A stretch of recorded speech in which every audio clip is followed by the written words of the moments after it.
Susubukan daw ni dating Pangulo at ngayong Pampanga Representative Gloria Macapagal-Arroyo ang kahit anong paraan para guminhawa ang kanyang pakiramdam. Ayon sa anak ng dating Pangulo na si Camarines Sur Representative Dato Arroyo, kahit nakapagpiyansa na ang kanyang ina at nakauwi sa kanilang tahanan sa Quezon City, ay hindi pa rin nawawala ang sakit nito. Ito raw ang dahilan kung bakit nagpunta ang kanyang ina ngayong araw sa isang treatment facility sa Tagaytay.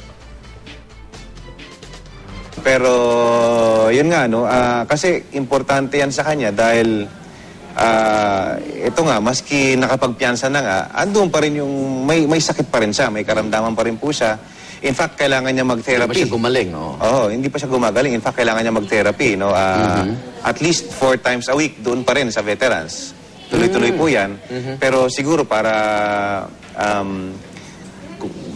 kahit paano, kung mabawasan yung mga sakit-sakit niya o guminhawa yung pakiramdam niya, at this point, parang gusto niya rin subukan maski, lalo na pag kausap niya yung mga kapatid niya, okay. Then syempre, matimbang yon sa mga gusto niyang subukan din.